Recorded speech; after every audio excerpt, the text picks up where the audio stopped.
what. Go ahead, let us know who we talking to. It's your boy, your granddaddy Juice, you dig, aka Young Juice, aka Juju Ozbourne. You already know what time it is. Alright. This take 2. But one thing that I felt that I left off in the first half is like, how'd you get your name Juju Ozbourne? Because, you know, I'm thinking Ozzy Osbourne, but he's so bro, when I was in middle school, they had that show, Meet the Osbournes. Yeah. My mama used to watch it. Well, everybody used to watch it. And that was my first time being introduced to bruh. But long story short, like, I watched that shit, and then I went and listened to bruh music. I don't really listen to him like that, but I went and listened to see who he was and shit. And I'm like, damn, but this is some dark ass shit. You feel me? And I just felt like I got a dark side too. And so this was before everybody was rock stars and shit like that. I had, you know what I'm saying, Biz said I'm Juju Ozbourne, like when I was in high school type shit, like middle school for real. But when I started like rapping in high school, I was just going by Juju Ozbourne. So but yeah, that way it come from, just some shit that I just, you know, that's how I feel. It's like Juju is me. People call me Juju or Ju, you know what I'm saying? But that Ozbourne is that darkness, you know what I'm saying? Dark side, like, you know what I'm saying, 6 or 7 purpose. So do you feel like is a dark side or more of a misunderstood? Cause you know, like when you hear like a dark side, you think like evil. Yeah, not you know, evil. I mean, this is what I mean. I'm glad you said misunderstood, cause everybody think Ozzy Osbourne like worship the devil for real. He don't. It was just music. It was just artistic expression type shit. Same thing with me. It's like, it's that misunderstood / that side, that dark side that people be afraid to talk about. I feel like I can bring that to rap. You know what I'm saying? I sound like every other rapper, but you know, that's how I feel. Okay, you say you said talking about sound like every other rapper. Like who? When I listen to you, like I get like when I first heard you, cause you know your voice kind of like I'm gonna say like low, but you give me the Trader True vibe. But like your lyricism, I'm gonna say what Andre 3000. Yeah. So I'm like, okay, you from Florida, but I'm like, you know, Trader True from, you know, H-Town and whatnot. So like, who are your musical inspirations, and like how did you figure out your sound and everything? Yeah, I mean, I grew up listening to like the Dungeon Family, Phil Mob, Goody Mob, Andre 3000. That's one of my favorite rappers for real.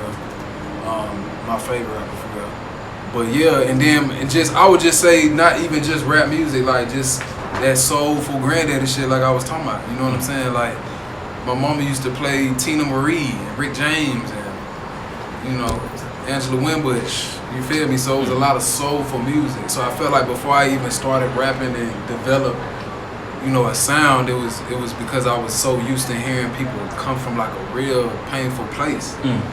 So it made me want to, you know what I'm saying? And I would also credit like the rappers in Orlando for that too, because coming up listening to Moot Boy and, you know what I'm saying, like D-Boy and shit, like they was talking about some real shit. And I felt like at least they coming from a place where it's like I feel them. I do think that played a role in it, because it's like, man, you know, I want to compete with these niggas. You know what I'm saying? I want to make somebody feel how they make me feel when I listen to them. You feel me? So it's like that was really the motivation. It was just the music that I grew up listening to, what my mama done played, the people that I idolized, and then listening to my environment, my surroundings, and paying attention to it. Like, man, this is what moved me. You know what I'm saying? So of course I'm gonna do what resonate with me. But yeah. All right. You went to college. Like what did you go to school for? Cause you know. So I went for business, and shout out to their business school. You know, I went to FAM and shit. So I thought I wanted to go for like entrepreneurship, but they ain't really have like that. It was like some other shit, and I just wasn't fucking with me. Feel me? So I changed my major to public relations. So I started doing like the journalism shit and learning more about PR and like how to campaign and market your shit for real.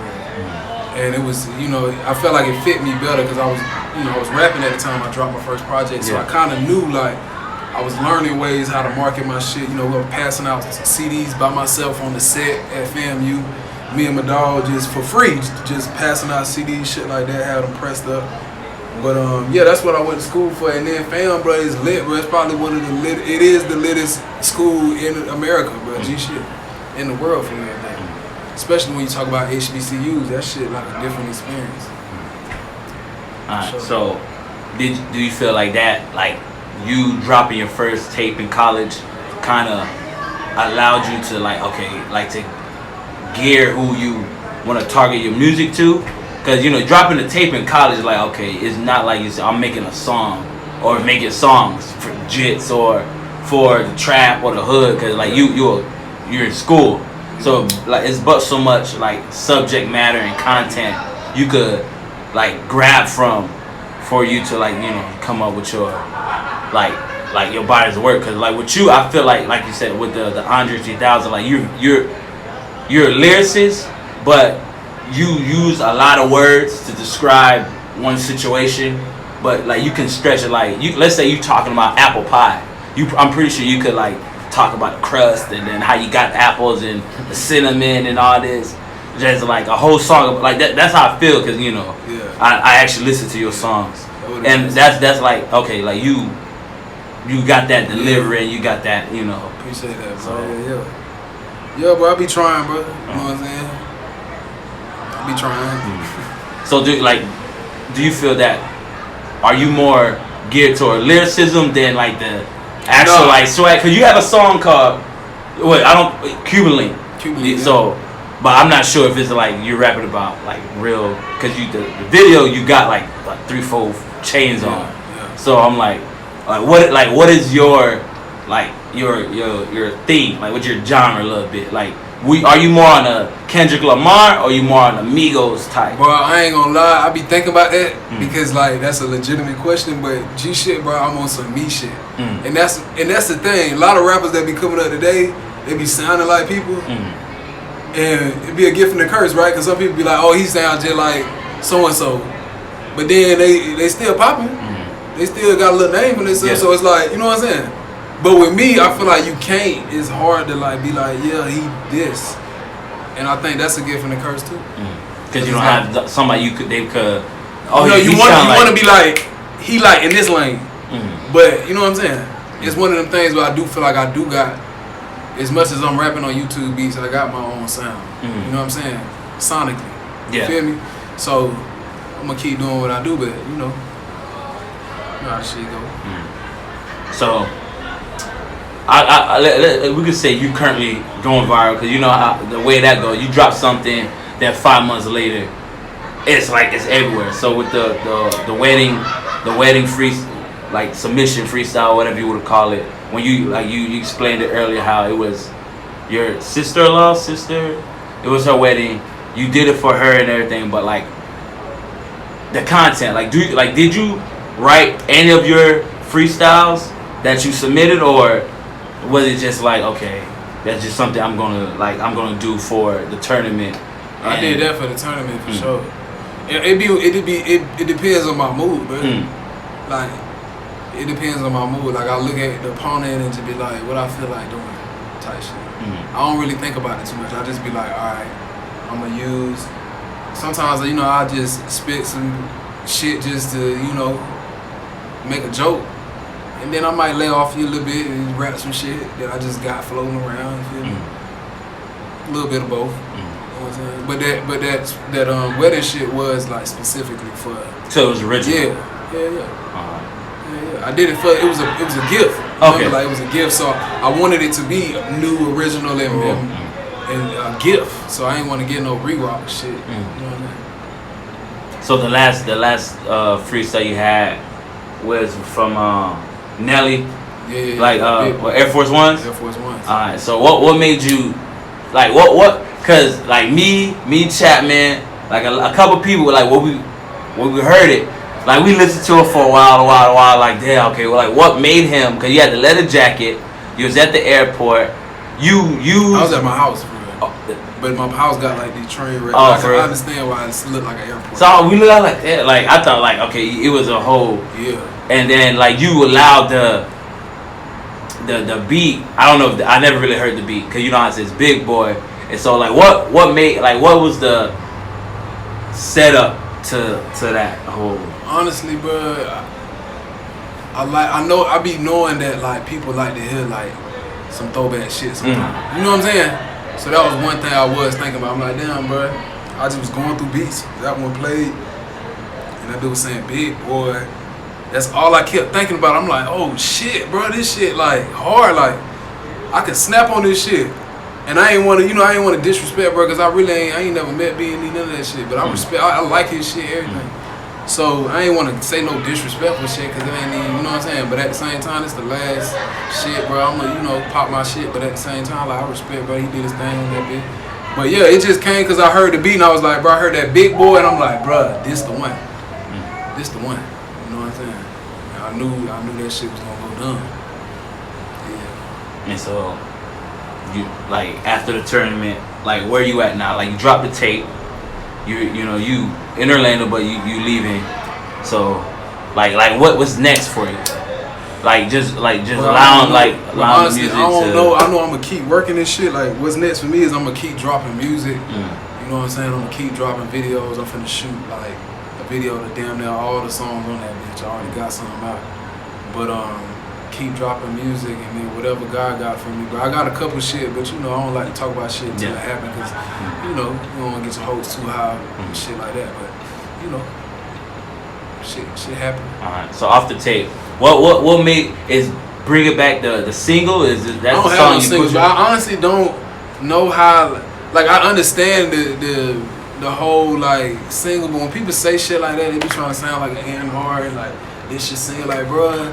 I want to hear that type of talk from people that's solidified, because I don't really know. I understand, like, for instance, like, Safe Away, that wasn't no, like, to me, if we talking about single, I don't know if it's single, like, nowadays, anything a single. Feel me? Like, anything can be a single. This song could be a single. Feel me? Okay, is that the song you pushing? Well, I'm pushing my like, shit. You pushing like, put it like this, I ain't picked the song that I'm pushing yet, because I want people to react to it. Okay. Feel me? One thing about me, I'm humble, but I know I ain't on. Feel me? I'm trying to get on, you feel me? I'm not on though, you feel me? So at the end of the day, I'm gonna react to what the people reacting to. If they like that one, then yeah, we're gonna push that in the club. We're gonna do that in the club. But it's just me. You know what I'm saying? I don't got no huge ass team. I'm out here doing this shit from the ground up. Feel me? So is there a specific reason you only have 3 features on there, or that just how? I want to feature a bit of death. You feel me? I ain't gonna lie. And honestly, the features I got on the Smoke, Trap, my nigga C, you know what I'm saying? Them, I got a whole bunch of songs with them. That was my first time doing a song with Dave. He was like the only person that did the first time doing a song with. You feel me? And did you meet him through? Did you meet him because y'all both from Rosemont, or how did that? Honestly, bro, I ain't never meet bro in person, but I saw his shit when he was like before he went viral and shit. Like he went viral. And shit. Yeah, I was just fucking with him before. You know what I'm saying? Showing love and shit, and bro showing love back, bro. And we was locked in on some social media shit. You know what I'm saying? And then we was always talking about getting one in, and we just got one in. Yeah. So what's next for you besides stuff you can't talk about? But I say more videos, more music. I'm gonna just keep dropping. You feel me? I'm like, I used to be like a super duper perfectionist, but for that, I'm gonna let people into my process. You know what I'm saying? So you're gonna be like transparent and just like you gonna start doing like vlogs and like being more sociable, or you like what is letting people into your process? Yeah, bro, just not being a perfectionist. Like I would make music. Like I got music. I was playing that shit earlier that I haven't released, and it just be music that I be sitting on because I be trying to like wait for the perfect moment or wait for the perfect play. You know what I'm saying? Just doing too much. And now I'm just like fuck it, bro, because I'm at a level where, bro, I'm not gonna be 31, 32 trying to talk about it's gonna happen. Feel me? So you just gonna let like natural order, like shit, you just gonna. First of all, it's gonna happen, but at the same time, I'm a realist too. That's why a nigga got a 9 to 5. It's not cause, you know what I'm saying. If I ain't like what the fuck I was doing, I wouldn't be doing it. I do it cause I love to do this shit, but at the same time, I'm smart too. I use that money to invest in my shit. You know what I'm saying. So you not one of them like artists, cause you know you got a lot of people who do music like for some reason not having a real job is synonymous with doing music. So people are like, damn man, I used to trap, or they did this or did that. Like you rarely hear people say like, nah, I work to fund my dream, and then once I felt like I was up enough, I said, fuck this job, and you know, you jumped in full time. Yeah, it's hard though. Like when I was telling you earlier, I was working 3 jobs trying to do it. You feel me? And it was eating up my time, my sleep, all that. So it get hard. Like it get to the point where it's like, damn, bro, nigga gonna have to finesse some shit. That's not, you know what I'm saying? So niggas finesse and be doing that, but I don't be talking about the shit like it's something to talk about, because I know who I am, bro. You know what I'm saying? And I know God know who I am. So it's like, you gotta be careful. You can't be portraying, you know what I'm saying? That a lifestyle that you know that you don't live, especially if you know people that's really living like that. Feel me? So you just stay like true to like okay, whatever. I'm me. Okay. I'm me. I don't fit in none of them categories. I'm me. You feel me? I don't try to fit in no category. And, you know, and I think that come through the music too. And I think you can hear that, especially on Granddaddy Juice. So go get that bitch if you ain't got it. You did. The juice and the juice. tape. Let me see the juice, bro. There you go. The sticker fucked up on this bitch. But check this out. You feel me? We had the motherfucking Granddaddy Juice on sale right motherfucking now. You know what I'm saying? My dog been digging into it, so it look a little rough right now. But it got the QR code on, so if you want to have a soundtrack to your shit. So your tape is attached to. Oh yeah, that's the QR code right there. Okay. I gotta do the YouTube shit when it be like this. But yeah, that's the QR code, man. So basically, everybody who bought the juice got it. Yeah, you really support me and you support my album. Well, I already got the tape, so album. Well, yeah, but it's more so like a keep. I don't know if you want to keep this motherfucker, but it's like a keepsake. You know what I'm saying? And it's like a promotional tool. Put it like this: you got the album, but you gonna post a picture. Or I'm gonna post a picture. You buying it. Now people like, what the fuck is Granddaddy Juice? You know what I'm saying? Your follow people that don't know who the fuck I am. They looking at you with this thing like, who is that? They clicking on my shit. Oh, he got a boom listener. Feel me? That's what I was thinking about when I did it. Oh, okay. Feel me? But go get you some. You know what I'm saying? I ain't gonna tell you what's in it. You gotta pull up and buy some before I tell you what's in it. But I can tell you this got some Hennessy in it. I'll tell you that. It turned up, man. Well, so that's it. That's it for you. What you mean? What's like your plans for the rest of this quarantine and everything? Bro, I'm finna go back to LA. I'm finna shoot. I already got some shit lined up. I'm finna shoot some more videos and really promotion. You feel me? Like I done spent the money on everything else and making the album and all that shit. And now I'm finna flip that. That's why them juices, all that shit, you know, flipping that money and getting merch. You know what I'm saying? Lining up shows when LA open back up. You know, trying to, you know, and keep dropping music. That's really all it is. And just working with the relationships I got, you know what I'm saying? Trying to make some shit shake. So, yes, sir. All right, man. We out.